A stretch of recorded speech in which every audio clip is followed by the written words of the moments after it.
মানুষের বরাবরই অজানাকে জানার আগ্রহ বেশি থাকে, আর যদি সেটা ভৌতিক হয়ে থাকে তবে এর এক্সাইটমেন্ট আরো বেড়ে যায়। আজকে বলবো এমনই একটি গল্পের কথা। 7 বন্ধু তাদের এক বন্ধুকে বিদায় জানাতে পুনরায় একত্রিত হয়। তারা আড্ডা দেওয়ার জন্য একটা ভুতুড়ে জায়গা বেছে নেয়, একটি হোটেল যা আগে আশ্রয়স্থল ছিল, এবং হঠাৎ সেটা আগুনে ধ্বংস হয়ে যায়। সেই হোটেলের মালিকও আত্মহত্যা করেছিলেন, যার কারণটা এখনো অজানা। অর্থাৎ এটা এমন একটা জায়গা যেখানে ঘটে যাওয়া প্রতিটি ঘটনার শুধু প্রশ্নই রয়েছে, যার কোনো উত্তর নেই। এরকম একটা জায়গায় কি আপনি যেতে পারবেন? এত কিছু জেনেও তারা সেখানে যাওয়ার সিদ্ধান্ত নেয়, যা তাদের জীবন চিরতরে বদলে দিয়েছিল। তাদের সাথে কি ঘটেছিল এবং সেই পরিত্যক্ত হোটেলের রহস্যই আজকে জানবো।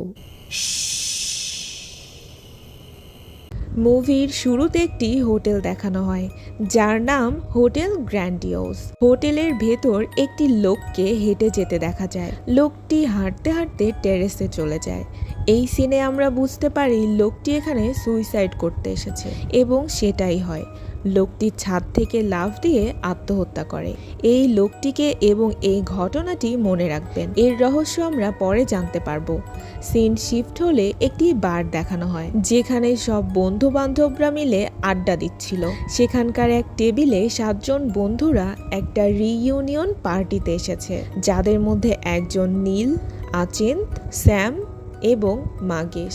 তাদের সাথে 3 জন মেয়েও ছিল, ম্যাগি, সোনিয়া এবং নিনা। সেখানে টিভিতে একটা নিউজ প্রচার হচ্ছিল, যেখানে হোটেল গ্র্যান্ডিওজের ব্যাপারে বলা হচ্ছিল যে হোটেলের ওনার সেই বিল্ডিং থেকে লাফ দিয়ে আত্মহত্যা করে। এই নিউজটা শুনে তারাও এই বিষয়ে কথা বলতে থাকে। নীল বলে, এই হোটেলের ঘটনাটি আমিও শুনেছি। এই ঘটনার পরে হোটেলটি বন্ধ করে দেয়া হয়েছে। এখন পর্যন্ত কেউ জানে না ওনার কেন সুইসাইড করেছিল, আর হোটেল কেনই বা বন্ধ করা হলো। তখন মাগেশ বলে, শোনা যায় এই হোটেলে নাকি বাস্তুশাস্ত্রের কোনো সমস্যা আছে। এটাও বলে অনেকে হোটেলটা হন্টেড। স্যাম বলে, এইসব ভূত প্রেত বলতে কিছুই হয় না, যা চোখেই দেখিনি তা বিশ্বাস করি না। সেখানে একজন লোকও এই নিউজটি শুনছিল। উনি স্যামের এই কথা শুনে বলেন, যেদিন চোখের সামনে দেখতে পাবে সেদিন এটা মানার জন্য বেঁচে থাকতে পারবে তো। লোকটির এই কথা শুনে স্যাম তার ফ্রেন্ডদের বলে, পার্টিটা আমরা ভূত বাংলোতেই করব। দেন সবাই মিলে হোটেল গ্র্যান্ডিওজের রুম নম্বর 3046-এ যাওয়ার সিদ্ধান্ত নেয়, এটা জানতে যে ওই রুমে একটি মেয়ের মৃত্যু হয়েছিল। এর কারণ জানতেই তারা সেখানে যাবে বলে ঠিক করে। এরপর সেই 7 বন্ধু মিলে হোটেল গ্র্যান্ডিওজে পৌঁছে যায়। তারা সবাই অনেক বেশি এক্সাইটেড এই ভুতুড়ে জায়গাটা এক্সপ্লোর করার জন্য। তারা ডোরের কাছে এলে দেখতে পায় ডোর লক করা। তারা কোনোভাবেই ডোর খুলতে পারছিল না। কোনোভাবে খুলতে না পেরে তারা সেখান থেকে চলে আসার সিদ্ধান্ত নেয়। যখনই তারা চলে আসবে, স্যাম হঠাৎ করেই একটি আওয়াজ শুনতে পায়। সেটা দেখার জন্য সে আবারও ওই দরজার কাছে যায়, যে আওয়াজটা আসলে কোন দিক থেকে আসছে। স্যাম সেখানে রেডিওর শব্দ শুনতে পায়। এতে স্যাম বুঝতে পারে যেহেতু এখানে রেডিও অন করা হয়েছে, তার মানে এখানে অবশ্যই কেউ আছে। এরপরে তাদের এক্সাইটমেন্ট আরো বাড়তে থাকে, যে এমন একটা জায়গার কথা এ পর্যন্ত আমরা শুনে গেছি, সেই জায়গায় হয়তো কেউই থাকতো না, কিন্তু যেহেতু রেডিওর আওয়াজ শোনা গেছে, তার মানে এখানে হয়তো কোনো কেয়ারটেকার অবশ্যই আছে। এরপর তারা সেই হোটেলের অপোজিট সাইডে যায় এবং গিয়ে দেখতে পায় সেখানে একটি দরজা খোলা আছে। যখনই আচিন্ত ফোনটা নিয়ে হোটেলের ভেতরে প্রবেশ করে, তখনই ফোনটা ডিসকানেক্ট হয়ে যায়। এতে বোঝা যায় এই হোটেলের বাইরে নেটওয়ার্ক আছে, কিন্তু হোটেলের ভেতরে কোনো নেটওয়ার্ক নেই। তারা যখন ভেতরের দিকে এগোতে থাকে, তখন দেখা যায় ওই দরজাটা বন্ধ হয়ে যায়। সামনে এগিয়ে যেতেই তারা একটি রেডিও দেখতে পায়। আচিন্ত বুঝতে পারে রেডিওর আওয়াজটা তাহলে এখান থেকে আসছে। আচিন্ত খেয়াল করে রেডিওতে অনেক ধুলোবালি জমে আছে, যেটা দেখে মনে হচ্ছে অনেক বছর ধরে কেউ এটা ব্যবহার করেনি। তারা সেখান থেকে চলে যাওয়ার পরে আমরা দেখতে পাই রেডিওটার ভেতরে কোনো ব্যাটারি নেই, সেগুলো বাইরে পড়ে আছে। তাহলে রেডিওটা চললো কি করে? এ থেকেই আমরা বুঝতে পারি এই হোটেলের মধ্যে এমন কিছু রয়েছে যা তারা কল্পনাও করতে পারছে না। এর পরের সিনে দেখা যায় নিনা একসাথে অনেকগুলো ঘড়ি দেখতে পায়। প্রত্যেকটা ঘড়িতেই একই সময় দেখাচ্ছিল 4:05। এই বিষয়টা নিনার কাছে মোটেও স্বাভাবিক মনে হয়নি। তখনই হঠাৎ করেই নিনা মিররে তার রিফ্লেকশন দেখতে পায়। নিনা লক্ষ্য করে তার মতোই কেউ একজন তার পেছন দিয়ে হেঁটে যাচ্ছে, যেটা দেখে নিনা অনেক বেশি ভয় পেয়ে যায়। জিনিসটা আসলে কি সেইটা দেখার জন্য নিনা ওই অবয়বটাকে ফলো করতে থাকে। এরপর সে দেখে ওই অবয়বটা একটা বদ্ধ লাইব্রেরির মধ্যে দাঁড়িয়ে আছে। হঠাৎ করে নীল এসে নিনাকে ডাকলে নিনা অনেক ভয় পেয়ে যায়। এরপর সে নীলকে বলতে থাকে সে এতক্ষণ ধরে আসলে কি দেখেছিল। তখন নীল বলে, তুমি হয়তো কোনো রিফ্লেকশন দেখেছো, কারণ এখানে আমি আর তুমি ছাড়া আর কেউ নেই। এরপর তারা সেখান থেকে চলে আসে।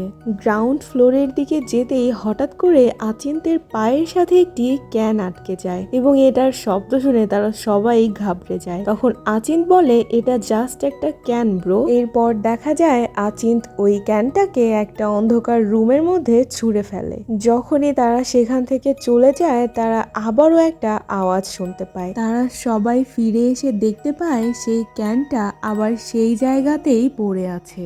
এটা দেখে তারা সবাই একটু ঘাবড়ে যায়, কারণ একটু আগে আচিন্ত ওই ক্যানটাকে ভেতরে ছুঁড়ে ফেলেছিল, তাহলে ওইটা আবার কিভাবে এখানে এলো। স্যাম আচিন্তকে বলে, তুমি কাজটা আবারও করো। তখন আচিন্ত সেই ক্যানটাকে আবারও সেই রুমের ভেতরে ছুঁড়ে মারে। সবাই মিলে এটাই দেখতে চাচ্ছিল ক্যানটা ভেতরে যাওয়ার পরে কোনো আওয়াজ আসে কিনা। তারা এটা ভাবছিল হয়তোবা ক্যানটা কোনো কিছুর সাথে ধাক্কা লেগে ফেরত আসছে, কিন্তু কোনো আওয়াজই শোনা যায়নি। কোনো আওয়াজ শুনতে না পেয়ে আচিন্ত সিদ্ধান্ত নেয় সে ভেতরে গিয়ে বিষয়টা দেখবে।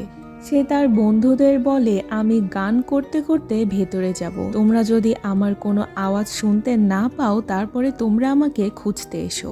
এটা বলে সে ওই অন্ধকার রুমের ভেতরে প্রবেশ করে। একটু দূর যাওয়ার পরে তারা আচিন্তের কোনো ভয়েসই আর শুনতে পায় না। এরপর তারা সিদ্ধান্ত নেয় তারা ওই রুমের ভেতরে প্রবেশ করবে। তারা আচিন্তকে ডেকে ডেকে খুঁজতে থাকে, কিন্তু কোথাও আচিন্তকে খুঁজে পায় না। রুমের ভেতরে এতটাই অন্ধকার ছিল যে ঠিকমতো কিছুই বোঝা যাচ্ছিল না। হঠাৎ একটা দেয়ালের ফাঁকা থেকে আচিন্ত আচমকা এসে তাদেরকে ভয় পাইয়ে দেয়। ভাই রে ভাই, তাদের মুখগুলো তো দেখার মতো ছিল। এইরকম একটা পরিবেশে কেউ এভাবে মজা নেয়? আচিন্ত তাদেরকে বলে, আমি তোমাদেরকে একটি রুম দেখাবো, এসো আমি সেখানে কি দেখতে পেয়েছি। এরপর তারা সবাই মিলে একটা রুমে যায়, যে রুম দেখে মনে হচ্ছিল এই হোটেলটি একসময় একটা মেন্টাল হসপিটাল ছিল। রুমে পড়ে থাকা জিনিসগুলো দেখে মাগেশ বলে, মানুষজনের মুখে অনেক শুনেছি এই জায়গায় হোটেল করার আগে একটা মেন্টাল হসপিটাল ছিল। এখানে আসার পর বুঝতে পারলাম তাদের ধারণাটা মিথ্যে ছিল না। এরপর তারা রুম নম্বর 3046 খুঁজতে এগোতে থাকে। হঠাৎ করে সিঁড়ি দিয়ে ওঠার সময় তারা একটা আওয়াজ শুনতে পায়। আওয়াজটা শুনে একজন বলে, বাইরে মনে হয় বৃষ্টি হচ্ছে, তাই হয়তো এরকম আওয়াজ শোনা যাচ্ছে। কিন্তু ম্যাগি বলে, না, আওয়াজটা হয়তো রুমের ভেতর থেকে আসছে। সেইটা ফলো করতেই তারা একটি রুমের দরজার কাছে যায় এবং দেখে সেখানে একটি টিভি অন করা আছে। তখন ম্যাগি বলে, আমি এটাই ভেবেছিলাম, হয়তো কোনো টিভির সাউন্ড হবে। সবাই বিষয়টাকে খুব নর্মালি নিলেও নীলের কাছে বিষয়টা একটু অ্যাবনর্মাল মনে হচ্ছিল। সে টিভির ভেতর থেকে কোনো কিছুর একটা আওয়াজ শুনতে পাচ্ছিল। নীল আচিন্তকেও ডেকে নেয় এই শব্দটা শোনার জন্য। তারা দুজনে মিলে শুনতে পেল, Something sounds like welcome. কি সাংঘাতিক ব্যাপার না, টিভির মধ্য থেকে কেউ তাদেরকে ওয়েলকাম জানাচ্ছে। নীল আর আচিন্তের এই কথা শুনে তো বাকিরা একটু ঘাবড়ে যায়, কিন্তু মাগেশ বলে, আরে ভাই, কোনো ওয়েলকাম টোয়েলকাম না, এরা সস্তা দারু খেয়েছে। এরপর তারা সেখান থেকে রুম নম্বর 3046 খুঁজতে আবারও এগিয়ে যায়, কিন্তু বেচারা নীল আর আচিন্তের কাছে বিষয়টা একটু ডিস্টার্বিং লাগে এবং তারা দুজনকে বলতে থাকে, ভাই, এখানে এসে কি আমরা ভুল করলাম? পরের সিনে দেখা যায় তারা রুম নম্বর 3046 এর কাছে চলে এসেছে। তারা রুমটা ভালোভাবে দেখছিল, কারণ শোনা যেত এই রুমের মধ্যেই নাকি অনেকজন একসাথে মারা গেছে। তাহলে রুমটা কতটা হন্টেড হতে পারে, এটা নিয়েই তারা সবাই গসিপ করছিল। এই সব কথা বলতে বলতে স্যাম হঠাৎ একটা ইমাজিনেশন শুরু করে ফেললো। সে বলল, জাস্ট ইমাজিন এখানে একটা সুন্দর হট মেয়ে এসেছে এবং সেই রুমটাতে এসে ওয়াশরুমের কাছে এসে দাঁড়িয়েছে। কেন? কারণ তার শাওয়ার নিতে হবে। মেয়েটা ওয়াশরুমে গিয়ে শাওয়ার অন করে দেয়। যখনই স্যাম এই কথাটা বলে তখনই और फिर उसने शावर ऑन किया। ঠিক তখনই শাওয়ার একা একাই অন হয়ে গেল। এই ঘটনাটা দেখে সবাই অবাক হয়ে যায়। এটা কি কোনো কোইন্সিডেন্ট হতে পারে নাকি অন্য কিছু? বিষয়টা দেখার জন্য স্যাম সেই ওয়াশরুমে প্রবেশ করে।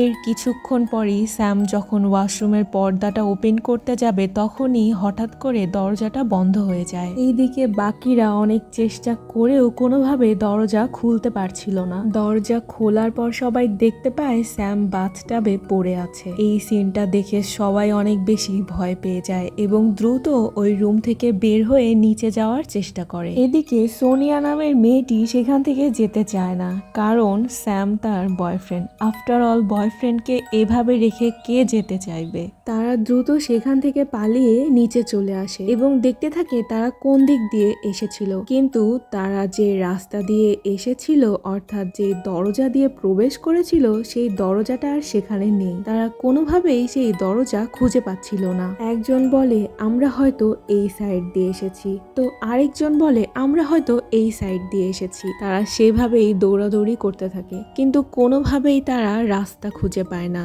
তারা একটা গোলক ধাঁধার মধ্যে পড়ে যায়। তারা যেই জায়গা থেকে যাত্রা শুরু করেছিল ঠিক সেই জায়গাতেই বারবার এসে দাঁড়ায়। এই সব ঘটনার কারণে আচিন্ত প্রচন্ড রেগে যায় এবং একটি চেয়ার দিয়ে ওই দরজায় আঘাত করে, কিন্তু চেয়ার ভেঙে গেল, তবু দরজার কিছুই হলো না। বাইরে থেকে দেখা যায় তারা দরজার ভেতরে যে এত চিৎকার করছে এর কোনো শব্দই বাইরে থেকে শোনা যাচ্ছে না।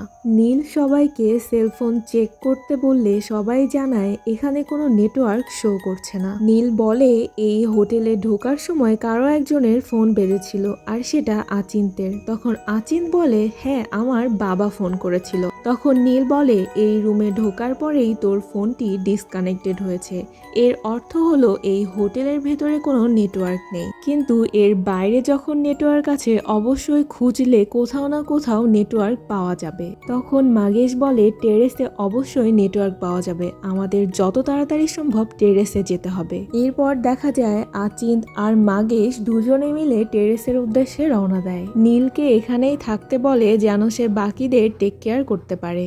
এরপর দেখা যায় আচিন্ত আর মাগেশ মিলে টেরেসে যাওয়ার রাস্তা খুঁজছিল। ঠিক তখনই তারা তাদের পেছনে একটা আওয়াজ শুনতে পায়। এরপর তারা যখনই সামনের দিকে তাকায় তখন তারা একটা মহিলাকে দেখতে পায়। মহিলাটি তাদের উদ্দেশ্য করে বলছিল, एक्सक्यूज मी, आप लोग डॉक्टर कपाड़िया से मिलने आए हैं? कब?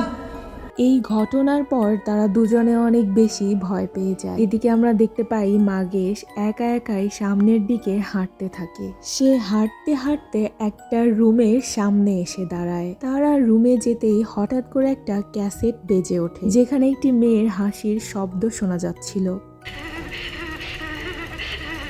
এই ঘটনার পর তারা পেছনে কোনো কিছুর উপস্থিতি অনুভব করে। বিষয়টা কি সেইটা দেখার জন্য যখন তারা পেছনে ঘোরে তখন দেখতে পায় একটা হুইল চেয়ার আপনা আপনি সামনের দিকে এগিয়ে যাচ্ছে। একবার ভাবুন তো, এত কিছু যদি আপনার সাথে ঘটে তাহলে আপনার কেমন লাগবে?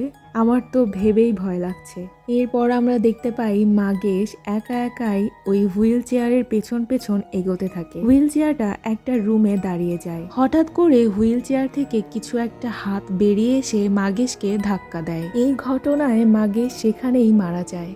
আচিন্ত এই দৃশ্য দেখে দ্রুত সেখান থেকে দৌড়ে পালিয়ে যায়। আচিন্ত ওই হুইল চেয়ার থেকে বাঁচার জন্য একটা রুমের কর্নারে লুকিয়ে থাকে। তখন দেখা যায় ওই হুইল চেয়ারটা ওই রুমের সাইড দিয়ে এগিয়ে যাচ্ছে। এইদিকে নীল বলে, টেরেসে গিয়ে কল করতে এত সময় কিভাবে লাগে, আমাদের এক্ষুনি ওদেরকে খুঁজতে যেতে হবে। এরপর তারা সবাই মিলে আচিন্ত আর মাগেশকে খুঁজতে যায়। খুঁজতে খুঁজতে তারা মাগেশের ডেড বডির কাছে পৌঁছে যায়। এটা দেখে সোনিয়া অনেক কান্না করতে থাকে। সোনিয়া বলে, এভাবে কে মারছে আর সে আমাদের থেকে কি চায়? নীল তখন আচিন্তকে খুঁজতে থাকে, কারণ মাগেশের সাথে আচিন্ত ছিল। তখন নীনা বলে, আচিন্তকেও হয়তো সে মেরে ফেলেছে। এরপর তারা জোরে জোরে আচিন্তকে ডাকতে থাকে। এরপর দেখা যায় আচিন্ত সেই রুমের কর্নার থেকে বেরিয়ে আসে এবং তার বন্ধুদের কাছে যায়।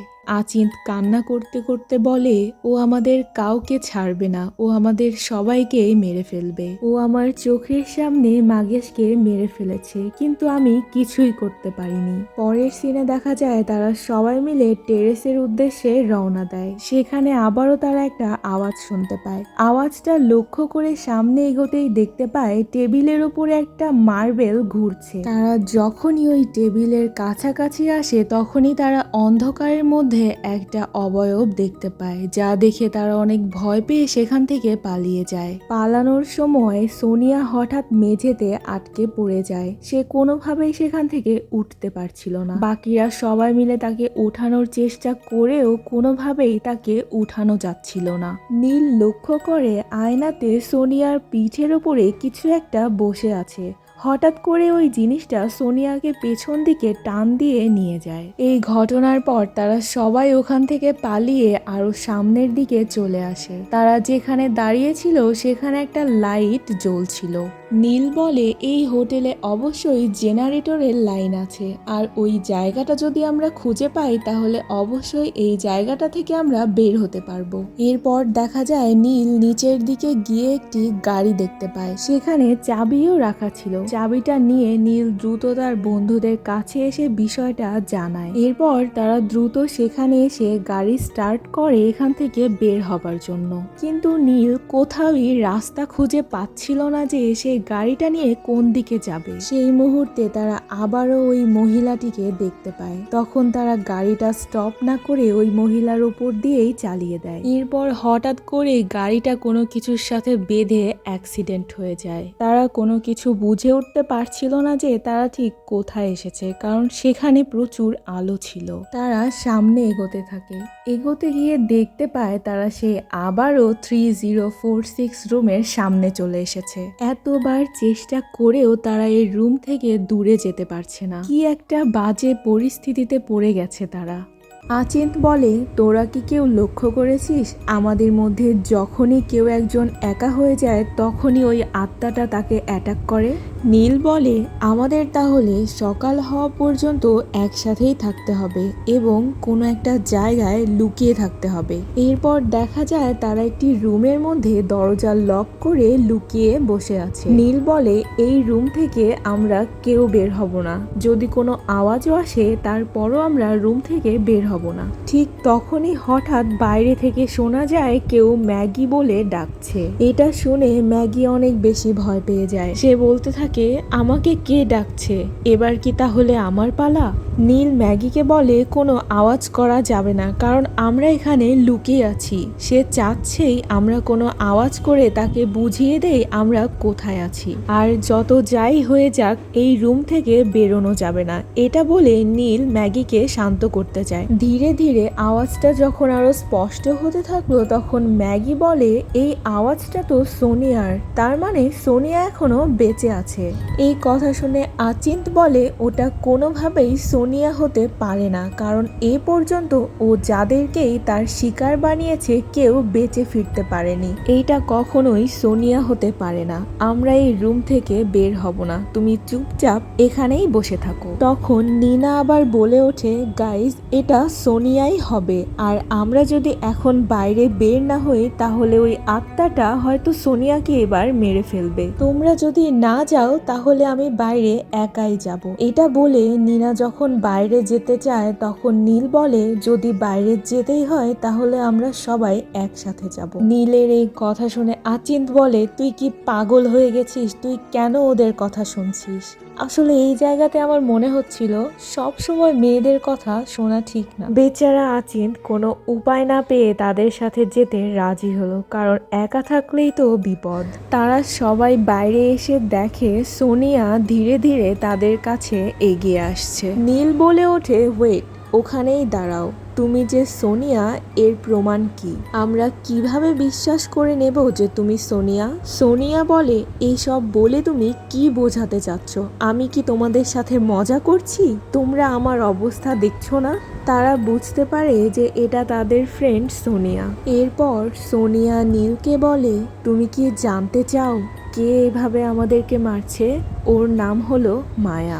এরপর সোনিয়া সবাইকে নিয়ে একটা রুমে যায় যেখানে অনেক ফাইলপত্র রাখা ছিল। সোনিয়া বলে, আমি এখানে এসে অনেক কিছু জানতে পেরেছি। মাগেশ সত্যিই বলেছিল এই হোটেলটা আগে এক সময় একটা মেন্টাল হসপিটাল ছিল, আর এই রুমটা হলো ম্যানেজারের রুম। এই রুমের ড্রয়ার থেকে আমি কিছু ফাইল পেয়েছি, সেখানে আমি কিছু নিউজ পেপার পেয়েছি যেখানে লেখা ছিল মায়া তার ফ্যামিলির সবাইকে মেরে ফেলেছিল। এরপর সে এই হসপিটালে অ্যাডমিট হয়। যে ডক্টর তার ট্রিটমেন্ট করছিল সে ওই ডক্টরটাকেও মেরে ফেলে। এছাড়াও এই হোটেলের মালিক এই ছাদ থেকেই আত্মহত্যা করেছিল। এই সব কিছুর কারণেই এই হোটেলটা বন্ধ করে দেয়া হয়েছিল। নীল বলে, এত কিছু সে তোমাকে কেন জানাবে? সোনিয়া বলে, এর নিশ্চয়ই কোনো কারণ আছে, সে হয়তো আমাদেরকে কিছু বলতে চায়। এর পরের দৃশ্যে দেখা যায় সোনিয়া মায়াকে ডাকতে থাকে এবং বলে, তুমি আমাদের থেকে কি চাও? তখনই আমরা দেখতে পাই সোনিয়ার ফোনে একটা কল আসে, যেই কলটা মায়া করেছে। এটা দেখে সবাই তো অবাক হয়ে যায়, যেখানে নেটওয়ার্কই নেই সেখানে কল কিভাবে আসবে? সোনিয়া ফোনটা রিসিভ করে শুনতে চায় যে মায়া আসলে তাদেরকে কি বলতে চাচ্ছে। এরপর সোনিয়া সবাইকে জানায়, মায়া আমাদের শুধুই মারতে চায়। এইসব কথা শুনে তারা অনেক ভয় পেয়ে যায়। তারা বলতে থাকে, এখন আমরা কি করব? আরেকজন বলে, আমাদের এখানে আসাই উচিত হয়নি, আমরা এখানে এসে অনেক বড় ভুল করে ফেলেছি। নীল বলে, যেভাবেই হোক সকাল পর্যন্ত আমাদের কোথাও লুকিয়ে থাকতে হবে। তারা আবারও একটা রুম খুঁজে দরজা লক করে ভেতরে বসে থাকে। নীল বলে, আমরা সবাই সবার হাত ধরে গোল হয়ে বসে থাকবো, কেউ এবার এই রুমের বাইরে যাব না। এরপর দেখা যায় তারা সবাই গোল হয়ে বসে একে অন্যের হাত ধরে আছে। এর কিছুক্ষণ পরেই দেখা যায় সেই রুমে থাকা একটা পাইপ থেকে গ্যাস লিক হচ্ছে।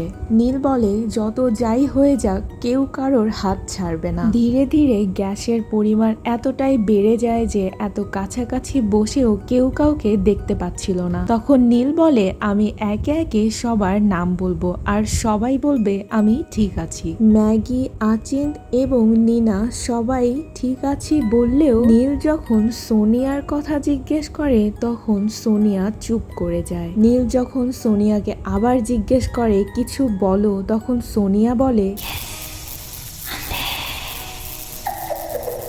এইটা শুনে তারা সবাই ওই রুম থেকে ছুটে পালিয়ে যায়।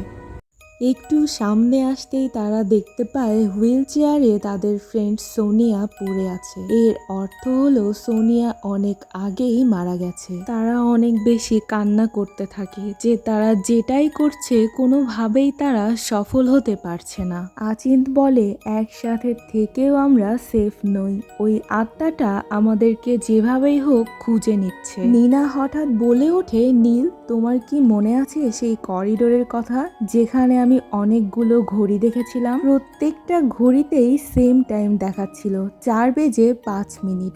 এর অবশ্যই কোনো না কোনো অর্থ রয়েছে। ম্যাগি বলে, আমরা দ্রুত সেখানে গেলে হয়তো বাঁচতে পারবো। এরপর তারা সবাই মিলে ওই করিডোরে চলে যায়। এরপর তারা সেই জায়গাটাতে যায় যেখানে একটি অবয়বকে নীনা দাঁড়িয়ে থাকতে দেখেছিল। সেখানে একটি বইয়ের নাম লেখা ছিল যার নাম অকাল্ট। তারা ওই বইটা নিয়ে পড়তে শুরু করে। এখান থেকে হয়তো তারা বাঁচার কোনো রাস্তা পেতে পারে। সেখানে নিনা একটি মন্ত্র খুঁজে পায়, যেখানে বলা হচ্ছিল এই মন্ত্র পড়লে আত্মার সাথে কথা বলা যাবে। এরপর তারা সবাই মিলে জোরে জোরে ওই মন্ত্রটা পড়তে থাকে। হঠাৎ করে তারা ওই অন্ধকার রুম থেকে অনেক আওয়াজ শুনতে পায়। আওয়াজটা ফলো করে তারা সেই রুমের ভেতরে প্রবেশ করে। সেখানে তারা একটি ভিশন দেখতে পায়, যেখানে একজন ডক্টর আর কিছু নার্স মিলে একটা রোগীর ট্রিটমেন্ট করছিল। এরপর তারা বুঝতে পারে ওই মেয়েটির নামই মায়া। হঠাৎ ওই যন্ত্রটি কাজ করা বন্ধ করে দেয়, অর্থাৎ মায়া ওই যন্ত্রটিকে কন্ট্রোল করে ফেলেছিল। এরপরই যন্ত্রটি ব্লাস্ট হয়ে যায়। এ থেকে আমরা বুঝতে পারি মায়ার সাথে হয়তো কোনো খারাপ আত্মার সংযোগ ছিল। নীল বলে ওই খারাপ আত্মার সমস্ত শক্তির উৎসই হলো এই মেশিন। কোনোভাবে এই মেশিনটাকে জ্বালাতে পারলে আমরা এখান থেকে বেরোতে পারবো। তখন নিনা বলে, কিন্তু এই কাজটা আমরা কিভাবে করব? আচিন্ত বলে, কিচেনে অবশ্যই কেরোসিন বা পেট্রোল পাওয়া যাবে। যে কোনো মূল্যেই হোক আমাদেরকে এখান থেকে বেরোতে হবে। নীল বলে, আচিন্ত আর নিনা তোমরা এই মেশিনের কাছে থাকো, আমি আর ম্যাগি কেরোসিন আনতে যাব। এরপর দেখা যায় নীল আর ম্যাগি কিচেনে যায়। নীল ম্যাগিকে বলে, বেশি দূর যেও না। ম্যাগি লক্ষ্য করে কেউ একজন চেয়ারে বসে নিউজ পড়ছে এবং নিউজটা তাদের 7 বন্ধুকে নিয়ে। ম্যাগি একটু সামনে এগোতেই হঠাৎ করে সেখানে নীল চলে আসে। নীল ম্যাগিকে বলে, এখানে আমি কোনো কিছুই খুঁজে পাইনি, আমাদেরকে অন্যদিকে যেতে হবে। তখন ম্যাগি নীলকে বলে, আমি এখানে একটু আগে একটি মেয়েকে নিউজ পড়তে শুনেছি, কিন্তু তখন তারা দেখে সেখানে কেউই নেই। এরপর দেখা যায় নীল ম্যাগিকে নিয়ে অন্যদিকে হেঁটে যায়। তখনই আমরা দেখতে পাই নীল উঠে দাঁড়ায়। এটা যদি নীল হয়ে থাকে তাহলে ম্যাগির সাথে ওইটা কে? ম্যাগি লক্ষ্য করে দেয়ালে নীলের কোনো শ্যাডো দেখা যাচ্ছে না। এটা দেখে ম্যাগি অনেক ঘাবড়ে যায় এবং বুঝতে পারে এটা আসলে নীল নয়, নীলের রূপে অন্য কেউ।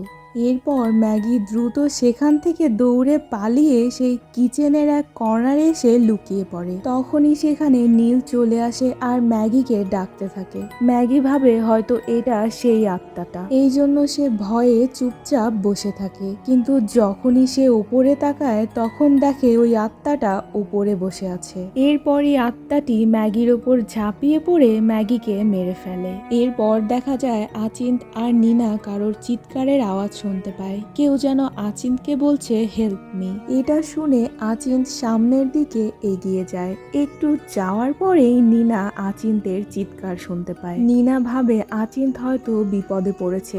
এটা দেখার জন্য নিনাও সামনের দিকে এগোতে থাকে। খুঁজতে খুঁজতে সে হঠাৎ করে একটা চেয়ারের সাথে ধাক্কা লেগে নিচে পড়ে যায়। নিনা দেখে আচিন্ত মেঝেতে পড়ে আছে। এইটা দেখে নিনা দ্রুত ওই রুমে গিয়ে লুকিয়ে পড়ে। তখনই আমরা দেখতে পাই দরজার সামনে নীল এসে দাঁড়িয়েছে। এখানে কথা হচ্ছে এইটা কি আসল নীল নাকি নীল রূপে ওই খারাপ আত্মাটা। নিনা আয়নার রিফ্লেকশনে বুঝতে পারে যে এটা নীল। নীল নিনাকে জিজ্ঞেস করে যে আচিন্ত কোথায়। নিনা বলে আচিন্ত ইজ ডেড। নিনা ম্যাগির কথা জিজ্ঞেস করলে নীল জানায় ম্যাগিকে সে কোথাও খুঁজে পায়নি। এর অর্থ হলো তারা ম্যাগিকেও হারিয়ে ফেলেছে। নীল বলে এই যন্ত্রটা এক্ষুনি পুড়িয়ে ফেলতে হবে। নীল ওই যন্ত্রের উপরে পেট্রোল ঢেলে আগুন ধরাতে যায়। যখনই সে লাইটারটা ওপেন করতে যায় সেটা কাজ করছিল না। নীল বারবার চেষ্টা করে কিন্তু তবুও সেটা হচ্ছিল না। তখন দেখা যায় একটা ক্লোসেটের দরজা খুলে নীলকে তার ভেতরে টেনে নেয়। নিনা অনেক চেষ্টা করেও সেই ক্লোসেটের দরজা খুলতে পারে না। নিনা বুঝতে পারছিল সে ছাড়াও এই রুমে আরো একজন আছে। তখনই সে দেখতে পেল। এটা দেখে নিনা দ্রুত সেই রুম থেকে বাইরে চলে আসে। হঠাৎ করে তার চোখে প্রচন্ড আলো পড়ে। সে দেখতে পায় তার বন্ধুরা তার জন্য দাঁড়িয়ে আছে। এটা দেখে নিনা অনেক অবাক হয়ে যায়। হঠাৎ করে সে পা পিছলে নিচে পড়ে যায়। সামনে তাকাতেই দেখে তারা কেউ সেখানে নেই। নিনা লক্ষ্য করে ফ্লোরে কেরোসিন পড়ে আছে। সে আর দেরি না করে সেখানে থাকা একটা বাল্বের সাহায্যে সেখানে আগুন ধরিয়ে ফেলে। নিনা একটা কাপড়ের সাহায্যে সে আগুনটা নিয়ে ওই রুমের দিকে এগোতে থাকে। এদিকে ওই আত্মাটিও তাকে বিভিন্নভাবে বাধা দিতে থাকে, সে যেন ওই রুমে পৌঁছতে না পারে। হঠাৎ নিনা লক্ষ্য করে কাঠের কোনো বস্তু এসে তাকে জোরে আঘাত করে। নিনা লক্ষ্য করে ওই আত্মাটি আগুনটিকে নিভিয়ে দিচ্ছে। নিনা অনেক চেষ্টা করেও সেই আগুনটা ধরাতে পারছিল না। হঠাৎ নিনা লক্ষ্য করে সেখানে একটা ফ্যান অন হয়ে যায়। হঠাৎ নিনা মিররে একটা রিফ্লেকশন দেখতে পায়, যেটা এই হোটেলের মালিকের ছিল। নিনা বুঝতে পারে উনি তাকে সাহায্য করছে। এরপর নিনা তার হাতে আগুন নিয়ে ওই রুমের দিকে দৌড়ে যায়। এরপর সেখানে আগুন ধরিয়ে দেয়। তখনই দেখা যায় ওই আত্মাটিও ছুটে আসে ওই মেশিনের কাছে। এরপরই আত্মাটিও পুড়ে যায় এবং এই হোটেলটি সাপমুক্ত হয়। এদিকে ভোরও হয়ে যায় এবং ওই হোটেলের দরজাগুলো আপনা আপনি খুলে যায়। এখানে একটা বিষয়ে খারাপ লাগছিল, নিনা তার কোনো বন্ধুকেই বাঁচাতে পারল না। হরর স্টোরির গল্পটি এখানেই শেষ হয়।